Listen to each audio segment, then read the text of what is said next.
Hermanos y hermanas, hoy nos adentramos en la figura quizás más trágica y controversial de toda la historia del cristianismo, Judas Iscariote, el hombre cuyo nombre se ha convertido en sinónimo universal de traición. Fue uno de los 12 apóstoles elegidos por Jesús.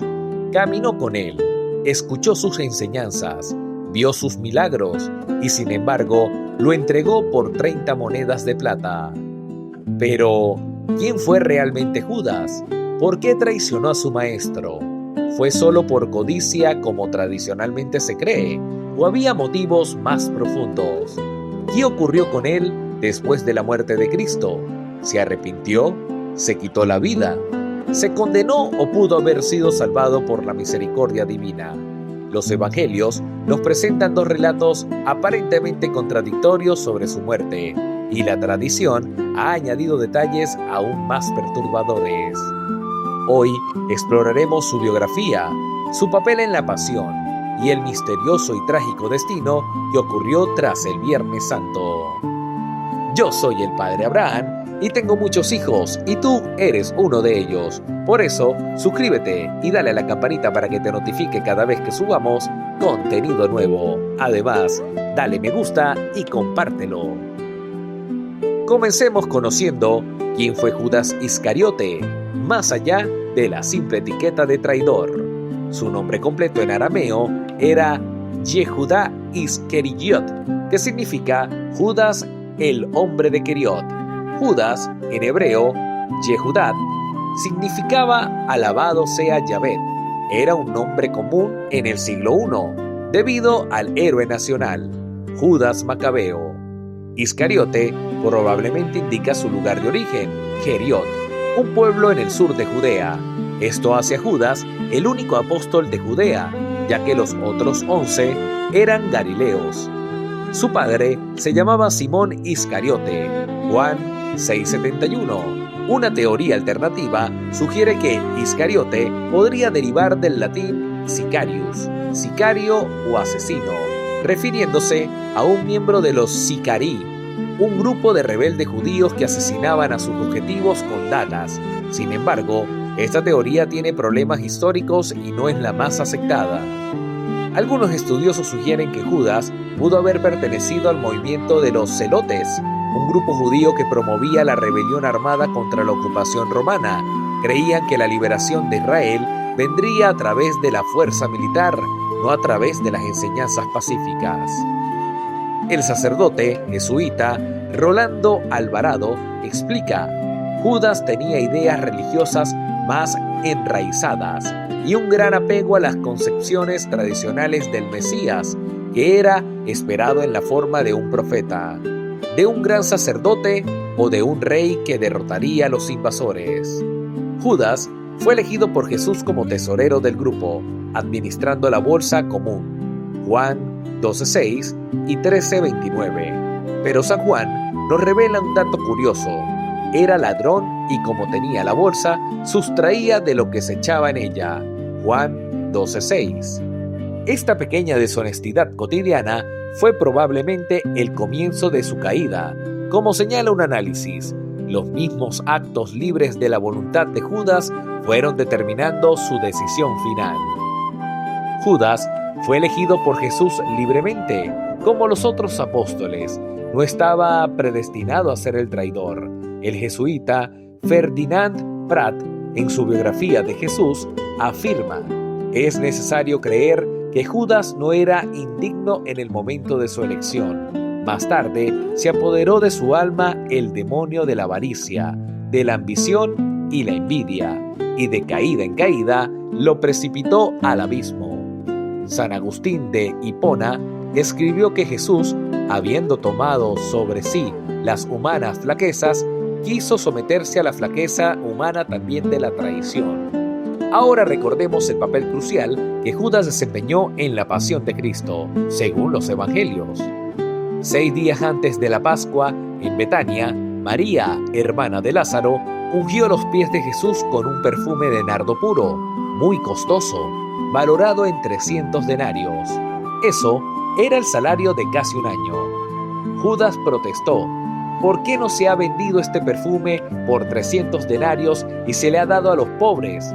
Pero San Juan aclara, esto lo dijo no porque le importaran los pobres, sino porque era un ladrón y como tenía la bolsa, se llevaba lo que echaban en ella. Juan 12 del 4 al 6. Esta corrección pública pudo haber herido su orgullo y precipitado su decisión. Entonces, uno de los 12, llamado Judas Iscariote, fue a los sumos sacerdotes y les dijo, ¿qué me dan? Y yo se los entregaré. Ellos le asignaron 30 monedas de plata y desde entonces buscaba una oportunidad para entregarlo. Mateo 26, del 14 al 16. 30 monedas de plata.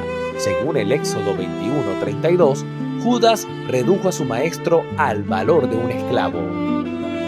¿Por qué Judas traicionó a Jesús? Los estudiosos ofrecen varias hipótesis. La codicia, la más popular. Judas era el tesorero y ya hurtaba dinero. San Juan mismo lo señala. La decepción política.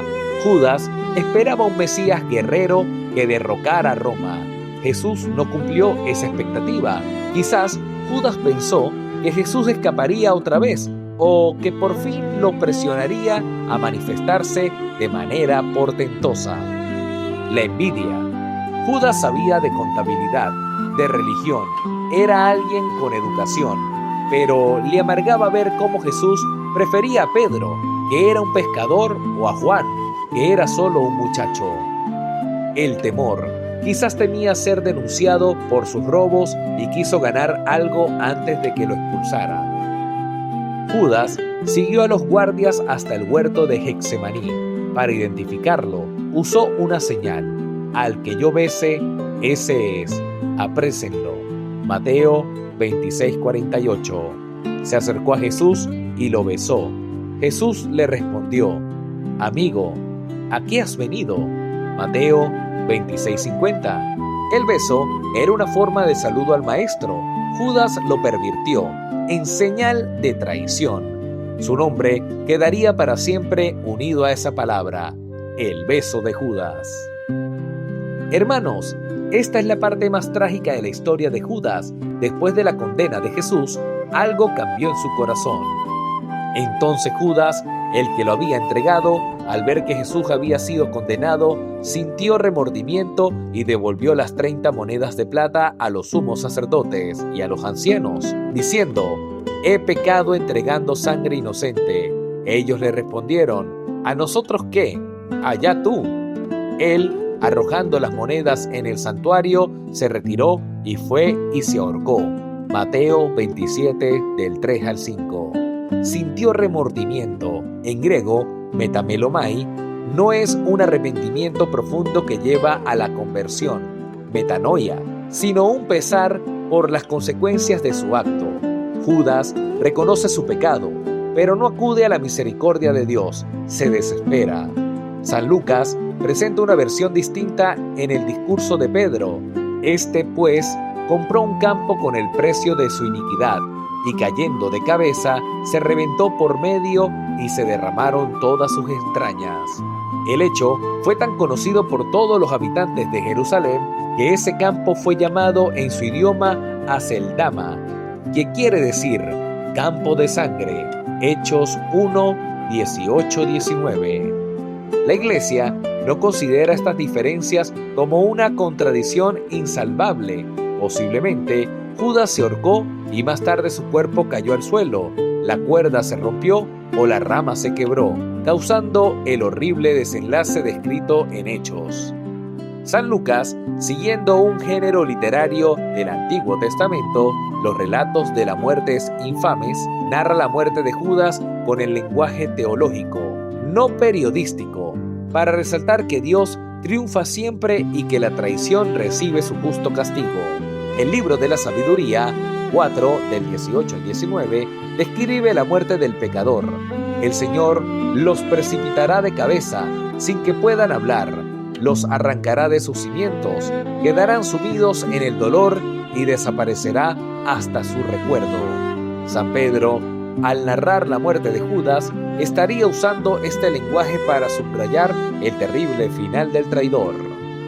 con las monedas devueltas, según Mateo, o con las que Judas compró el campo, según Hechos, los sacerdotes adquirieron un terreno que se convirtió en el cementerio para extranjeros, se llamó Aceldama, campo de sangre, porque fue comprado con sangre, el precio de la traición, o porque allí derramó su sangre Judas. Hoy existe ese campo al suroeste de Jerusalén, y la tradición lo señala como el lugar del suicidio de Judas. Además de los relatos bíblicos, la tradición de los escritos apócrifos añadieron detalles aún más perturbadores sobre el final de Judas. El obispo Papías de Hierápolis describió un final mucho más horrible. Judas no murió de inmediato. Su cuerpo comenzó a hincharse hasta el punto que no podía pasar por donde un carro pasaba fácilmente. Sus ojos se hundieron tanto que ni siquiera un médico podía verlos, y finalmente su cuerpo explotó en el mismo terreno que había comprado. En el 2006 se publicó el Códice Chacos, un manuscrito copto del siglo III al IV que contenía el llamado Evangelio de Judas.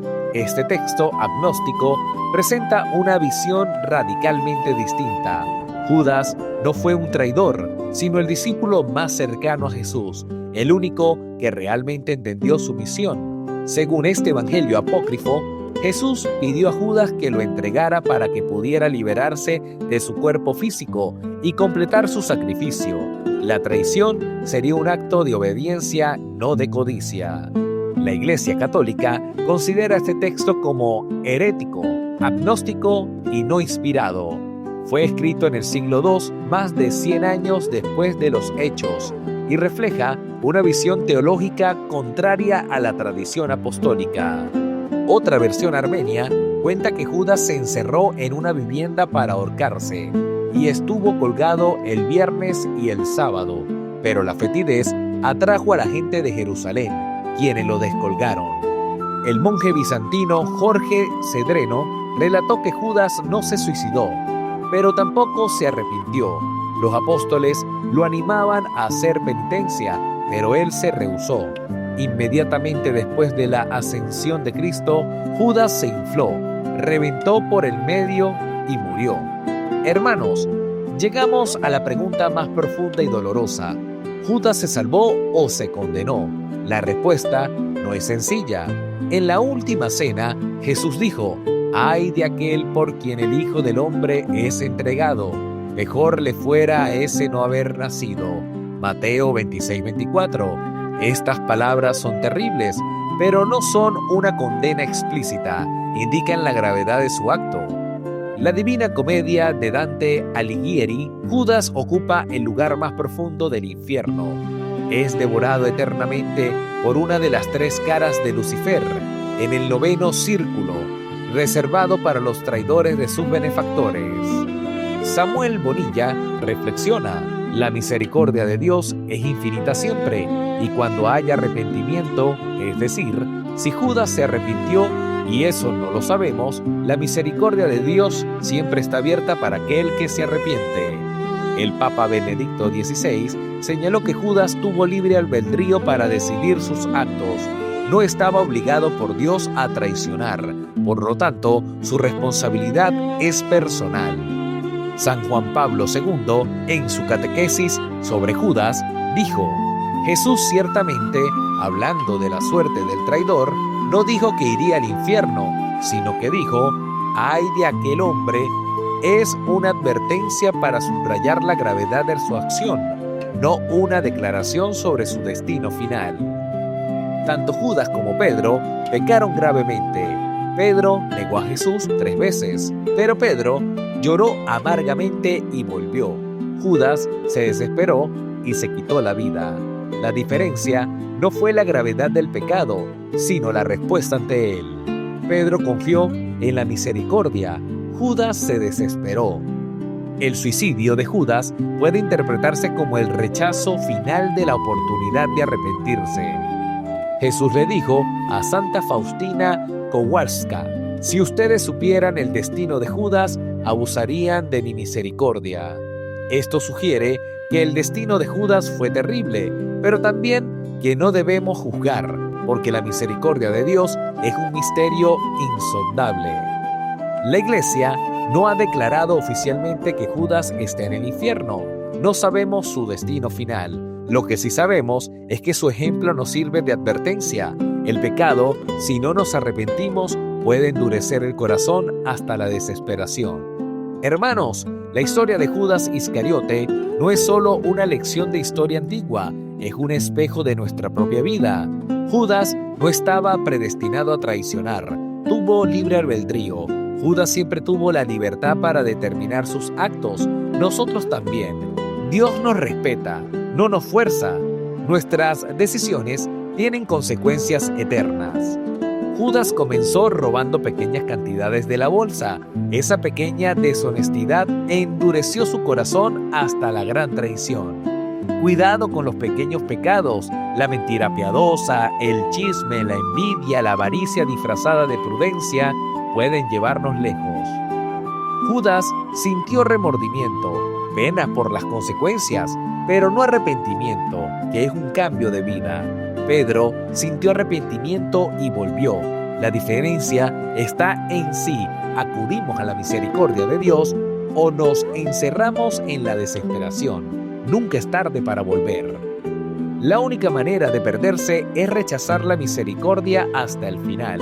El suicidio de Judas puede interpretarse como ese rechazo final, pero no sabemos su corazón en los últimos instantes. Siempre hay oportunidad, incluso en el último momento de la vida, para alguien que se arrepiente de verdad.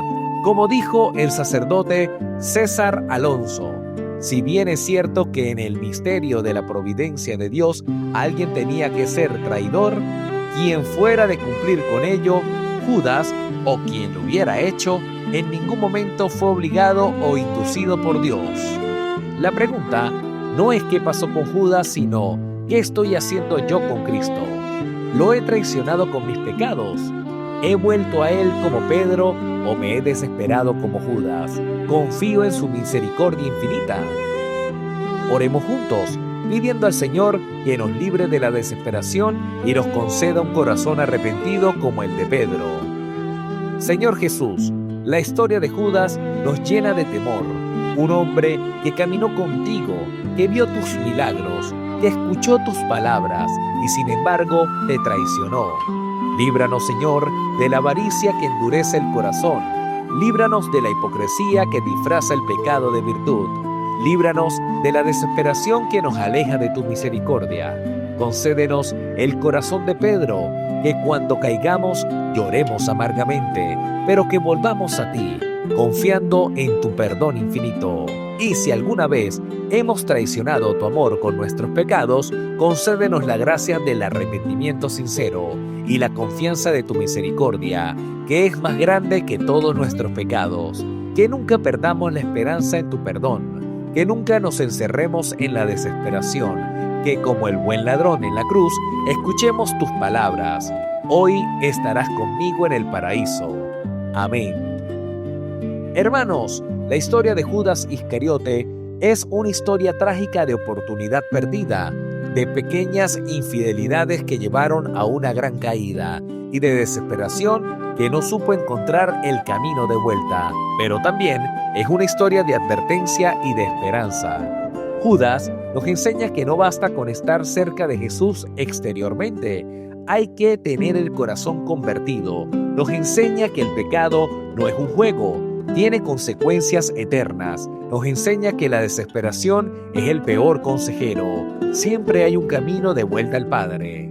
Pero también nos recuerda, por contraste, la infinita misericordia de Dios. El mismo Jesús que fue traicionado nos espera siempre con los brazos abiertos, como el Padre del Hijo pródigo. La pregunta no es cuán grande es nuestro pecado, sino cuán grande es nuestra confianza en su perdón.